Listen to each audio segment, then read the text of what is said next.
হৰে কৃষ্ণ। ব্যক্তিৰ জীৱনৰ মুখ্য উদ্দেশ্য ভগৱান শ্ৰীকৃষ্ণক প্ৰসন্ন কৰাটো হোৱা উচিত আৰু সেইবাবে প্ৰত্যেকজন ব্যক্তিয়ে নিশ্চিতভাৱে ভগৱান শ্ৰীহৰিৰ অতিশয় প্ৰিয় একাদশী ব্ৰত অৱশ্যেই পালন কৰা উচিত। এই দিনটো ব্যক্তিয়ে ভগৱান শ্ৰীকৃষ্ণৰ স্মৰণ, পূজা, অৰ্চনা তথা অন্যান্য ভক্তিময় কাৰ্য কৰি অতিবাহিত কৰিব লাগে। আমি নিজৰ অধিকাংশ সময় কীৰ্তন গান কৰি আৰু ভগৱান শ্ৰীহৰিৰ নাম জপ কৰি কটোৱা উচিত।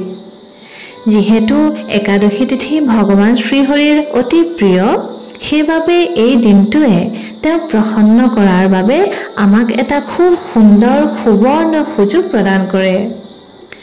এনে এক মংগলময় একাদশী তিথি হৈছে আহিন মাহত সমাগত হোৱা কৃষ্ণপক্ষৰ ইন্দিৰা একাদশী আৰু 2025 বৰ্ষৰ পবিত্ৰ ইন্দিৰা একাদশী সমাগত হৈছেহি 17 ছেপ্টেম্বৰ তাৰিখ অৰ্থাৎ বুধবাৰে। এই একাদশী পিতৃপক্ষত সমাগত হয়। সেইবাবে আমাৰ পূৰ্বপুৰুষক সৰ্বোচ্চ মুখ্য তথা আধ্যাত্মিক গতি প্ৰদান কৰিবৰ নিমিত্তে এয়া হৈছে সৰ্বশ্ৰেষ্ঠ অৱসৰ। এয়া পূৰ্ণ নিষ্ঠা সহকাৰে পালন কৰি আমি আমাৰ পূৰ্বপুৰুষসকলক পৰম গতি প্ৰদান কৰিব পাৰোঁ। তেন্তে আহক আমি শ্ৰৱণ কৰোঁ ইন্দিৰা একাদশীৰ পৌৰাণিক ব্ৰত কথা। এবাৰ মহাৰাজ যুধিষ্ঠিৰে ভগৱান শ্ৰীকৃষ্ণক জিজ্ঞাসা কৰিলে, হে মধুসূদন, আহিন মাহৰ কৃষ্ণপক্ষত কি একাদশী সমাগত হয়? কৃপা কৰি ইয়াৰ মাহাত্ম্য বৰ্ণনা কৰি কওকচোন। ইয়াৰ উত্তৰত ভগৱান শ্ৰীকৃষ্ণই ক'লে, হে ধৰ্মৰাজ যুধিষ্ঠিৰ, আহিন মাহৰ কৃষ্ণপক্ষত সমাগত হোৱা একাদশীক ইন্দিৰা একাদশী বুলি কোৱা হয়। এই ব্ৰত পালন কৰা ব্যক্তিৰ নিজৰ সমস্ত পাপকৰ্মৰ ফল নষ্টটো হয়েই, ইয়াৰ উপৰিও তেওঁৰ পূৰ্বপুৰুষসকলো যদি নৰক লোকত পতিত হৈ আছে, তেন্তে তেওঁলোকৰো উদ্ধাৰ এই একাদশীৰ পালনৰ দ্বাৰা হ'ব পাৰে। যি ব্যক্তিয়ে এই একাদশীৰ কথা তথা ইয়াৰ মাহাত্ম্যৰ শ্ৰৱণ কৰে, তেওঁৰ অশ্বমেধ যজ্ঞ কৰাৰ সমান ফল প্ৰাপ্তি হয়। সেইবাবে ইন্দিৰা একাদশীৰ মাহাত্ম্য বৰ্ণনা কৰি ভগৱান শ্ৰীকৃষ্ণই যুধিষ্ঠিৰ মহাৰাজক এক পৌৰাণিক কথা ক'বলৈ আৰম্ভ কৰিলে।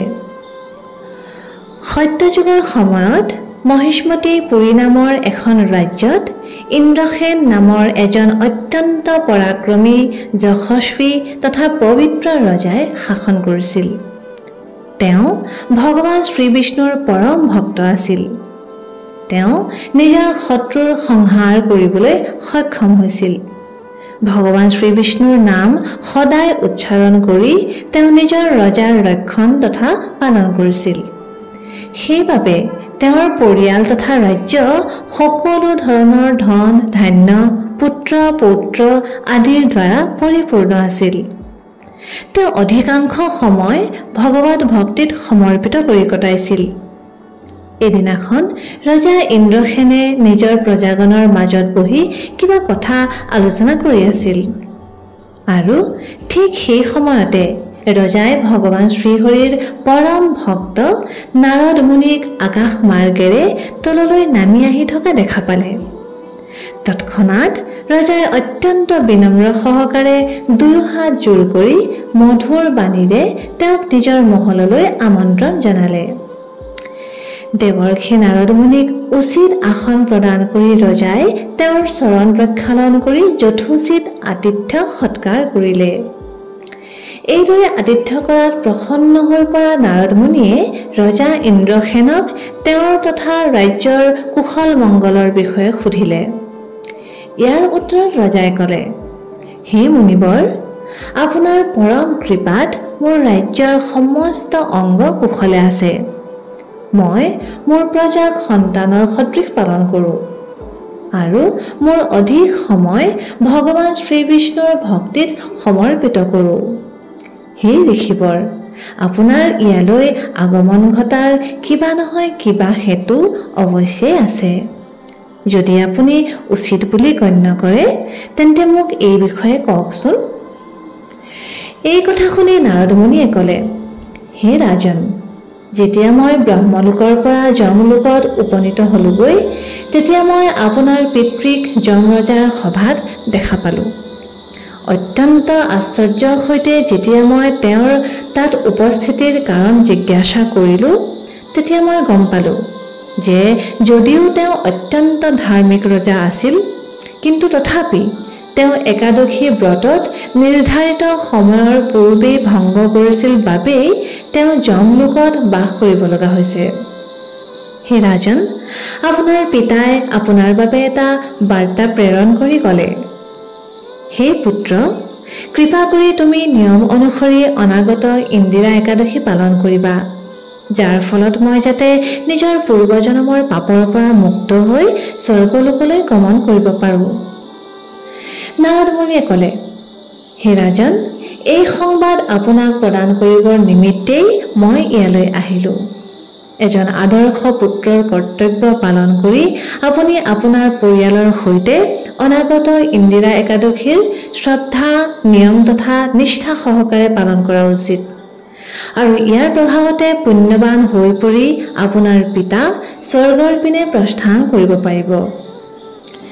নাৰদ মুনিৰ এই বচন শুনি ৰজাই আৰু জিজ্ঞাসা কৰি এই ব্ৰত পালন কৰাৰ বিধিৰ বিষয়ে সুধিলে। তেতিয়া নাৰদ মুনিয়ে ক'লে, হে ৰাজন, দশমীৰ দিনা শ্ৰদ্ধা সহকাৰে ভগৱানৰ সেৱা কৰিব, নিজৰ পূৰ্বপুৰুষসকলৰ বাবে যজ্ঞত আহুতি দিব, এবাৰতকৈ অধিক ভোজন গ্ৰহণ নকৰিব আৰু ভূমিতেই শয়ন গ্ৰহণ কৰিব। একাদশীৰ দিনা পুৱা ব্ৰহ্ম মুহূৰ্তত উঠিব আৰু ভগৱানৰ ওচৰত এই ইন্দিৰা একাদশীৰ ব্ৰত সংকল্প গ্ৰহণ কৰিব। সন্ধিয়াৰ সময়ত ভগৱানৰ শ্ৰী বিগ্ৰহ শালিগ্ৰামৰ পূজা অৰ্চনা কৰিব, ভগৱানক ভোগ নিবেদন কৰিব আৰু তাৰ পিছত সেয়া নিজৰ পূৰ্বপুৰুষসকলক অৰ্পণ কৰিব। সেই ভোগ নিজেই শুঙি তাৰ পিছত গৰুক খুৱাব লাগে।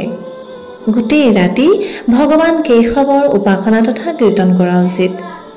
দ্বিতীয় দিনা দ্বাদশীত ভক্তিভাৱেৰে ভগৱান শ্ৰীহৰিৰ উপাসনা কৰি ব্ৰাহ্মণ তথা সম্বন্ধীয় সকলক উত্তম অন্নভোজন প্ৰসাদ খুৱাব লাগে, আৰু তাৰ পাছত পাৰণৰ সময়ত সেই প্ৰসাদৰূপী ভোজন নিজেও গ্ৰহণ কৰি ব্ৰত ভংগ কৰিব লাগে। এইদৰে নিয়ম অনুসৰি তথা নিজৰ ইন্দ্ৰিয়সমূহ সংযম কৰি আমি একাদশী ব্ৰত পালন কৰা উচিত। ইমানখিনি কৈ নাৰদ মুনি তাৰ পৰা অন্তৰ্ধান হৈ পৰিল। ৰজাই নাৰদ মুনিয়ে কোৱা অনুসৰি ইন্দিৰা একাদশীৰ নিষ্ঠা সহকাৰে পালন কৰিলে, আৰু ইয়াৰ ফলস্বৰূপে আকাশৰ পৰা পুষ্পবৃষ্টি হ'বলৈ ধৰিলে। ৰজাই স্বয়ং নিজেই তেওঁৰ পিতৃ আকাশ মাৰ্গেৰে বৈকুণ্ঠৰ দিশলৈ প্ৰস্থান কৰা দেখা পালে। এইদৰে কথা সমাপন কৰি ভগৱান শ্ৰীকৃষ্ণই ক'লে, হে যুধিষ্ঠিৰ মহাৰাজ, এইদৰে ইন্দিৰা একাদশীৰ প্ৰভাৱত ৰজা ইন্দ্ৰসেন স্বয়ং নিজেও জীৱনৰ অন্তত বৈকুণ্ঠ লোক প্ৰাপ্তি কৰিছিল। এয়া আছিল ইন্দিৰা একাদশীৰ ব্ৰত কথা। একাদশী হৈছে চিন্তামণি স্বৰূপ তথা কল্পতৰুৰ সদৃশ। এই ব্ৰতে জীৱৰ সমস্ত কামনা পূৰণ কৰিবলৈ সমৰ্থ। যি ব্যক্তিয়ে কৃষ্ণ ভাৱনামৃতত প্ৰগতি কৰিব খোজে, তেওঁ একাদশী ব্ৰত পূৰ্ণ শ্ৰদ্ধা তথা নিষ্ঠা সহকাৰে পালন কৰা উচিত। যিহেতু একাদশী ব্ৰত পালন কৰিলে যিকোনো ব্যক্তিয়ে যম ৰজাৰ দৰ্শন কৰিব লগা নহয়। শাস্ত্ৰত উল্লেখ আছে, এই একাদশী ব্ৰততকৈ পবিত্ৰ গংগা, গয়া অথবা কাশীও আনকি নহয়। একাদশীতকৈ অধিক পুণ্যময় কোনো কাৰ্যই নহয়। আৰু বছৰটোত সমাগত হোৱা সকলো একাদশীয়ে একে সমানে পুণ্যপ্ৰদায়িনী তথা মংগলকাৰী হয়। এই একাদশী পিতৃপক্ষৰ বিশেষ সময়ত সমাগত হয়, সেইবাবে কিন্তু ইয়াৰ মহত্ব অধিক হৈ পৰে। পিতৃপক্ষ হৈছে এনে এক সময় যেতিয়া আমি আমাৰ পূৰ্বপুৰুষসকলৰ প্ৰতি আমাৰ কৰ্তব্যসমূহ পালন কৰিব পাৰোঁ, তেওঁলোকক পিণ্ডদান কৰি তেওঁলোকৰ শ্ৰাদ্ধ ক্ৰিয়া কৰিব পাৰোঁ। এই 15 দিনত যেতিয়াই আমাৰ পূৰ্বজসকলৰ তিথি সমাগত হয়, অৰ্থাৎ মৃত্যু তিথি, সেই দিনটোত তেওঁলোকৰ শ্ৰাদ্ধ ক্ৰিয়া কৰা উচিত। কিন্তু এই পিতৃপক্ষত এটা কথাৰ বিশেষ ধ্যান দিয়া উচিত যে ব্ৰহ্ম বৈবৰ্ত পুৰাণত উল্লেখ কৰা হৈছে যে যদি কোনো ব্যক্তিৰ পূৰ্বপুৰুষৰ মৃত্যু একাদশীৰ দিনা হৈছে তেন্তে একাদশীৰ দিনা শ্ৰাদ্ধক্ৰিয়া কৰা উচিত নহয় যিহেতু একাদশীৰ দিনা পিতৃপুৰুষসকলে অন্নযুক্ত ভোজন স্বীকাৰ নকৰে সেইবাবে যিসকলৰ পূৰ্বপুৰুষ একাদশীৰ দিনা দেহত্যাগ কৰিছে তেওঁলোকে নিজৰ পূৰ্বপুৰুষৰ শ্ৰাদ্ধক্ৰিয়া দ্বাদশীৰ দিনাহে কৰা উচিত সেইবাবে প্ৰশ্ন উঠিব পাৰে যে তেন্তে একাদশীৰ দিনা কি কৰা উচিত গতিকে একাদশীৰ দিনা আমি তেওঁলোকৰ বাবে যিমান পাৰি সিমান হৰে কৃষ্ণ মহামন্ত্ৰৰ জপ অৰ্থাৎ হৰে কৃষ্ণ কৃষ্ণ কৃষ্ণ হৰে হৰে হৰে ৰাম ৰাম ৰাম হৰে হৰে এই মহামন্ত্ৰৰ 16 মালা 25 মালা অথবা 32 মালাৰ জপ কৰিব পাৰোঁ আমি নিজে একাদশী তিথি পালন কৰি ইয়াৰ ফল তেওঁলোকক অৰ্পণ কৰিব পাৰোঁ আৰু যিদৰে আমি এই কাহিনীটোত শ্ৰৱণ কৰিলোঁ যে ৰজাৰ দ্বাৰা একাদশীৰ ফল প্ৰাপ্তি হোৱাৰ বাবে তেওঁৰ পূৰ্বপুৰুষক উচ্চ আধ্যাত্মিক গতি প্ৰাপ্তি হৈছিল ঠিক সেইদৰে আমি যদি শ্ৰদ্ধা তথা নিষ্ঠা সহকাৰে এই ইন্দিৰা একাদশীৰ পালন কৰোঁ তেন্তে আমাৰ পূৰ্বপুৰুষসকলেও নিশ্চিত ৰূপে পৰম আধ্যাত্মিক গতি প্ৰাপ্তি কৰিবলৈ সক্ষম হ'ব সেইবাবে আমি প্ৰয়াস কৰা উচিত যে একাদশীৰ দিনা আমি নিজেও উপবাস ৰাখি যিমান পাৰি সিমান হৰে কৃষ্ণ মহামন্ত্ৰৰ জপ কৰা উচিত বৈদিক গ্ৰন্থসমূহৰ শ্ৰৱণ তথা অধ্যয়ন কৰা উচিত এই দিনটোত আমি শ্ৰীমদ ভাগৱতৰ বামন দেৱৰ কথা শ্ৰৱণ অথবা পঠন কৰিব পাৰোঁ ভগৱত গীতাৰ পাঠ কৰিব পাৰোঁ আৰু দ্বিতীয় দিনা পালনৰ সময়ত আমি তেওঁলোকৰ নামত দান দক্ষিণা অথবা অন্নপ্ৰসাদ দান কৰিব পাৰোঁ আমাৰ পিতৃপুৰুষৰ শ্ৰাদ্ধক্ৰিয়াও দ্বাদশীৰ দিনা কৰিব পৰা যায় এইদৰে আহিন মাহৰ কৃষ্ণপক্ষত সমাগত হোৱা ইন্দিৰা একাদশী ব্ৰত কৰা মনুষ্য তথা তেওঁলোকৰ পূৰ্বপুৰুষসকলৰ সৰ্বোচ্চ আধ্যাত্মিক গতি প্ৰাপ্তি হয় তেন্তে আহক এই ইন্দিৰা একাদশীৰ সম্পূৰ্ণ শ্ৰদ্ধা নিষ্ঠা তথা নিয়ম অনুসৰি পালন কৰোঁ আৰু নিজৰ সৈতে আমাৰ পূৰ্বপুৰুষসকলকো আধ্যাত্মিক মাৰ্গত প্ৰগতিশীল কৰি নিজৰ চেতনাক পৰম ভগৱান শ্ৰীকৃষ্ণৰ চৰণ কমলত স্থিৰ কৰাৰ প্ৰয়াস কৰোঁ ধন্যবাদ হৰে কৃষ্ণ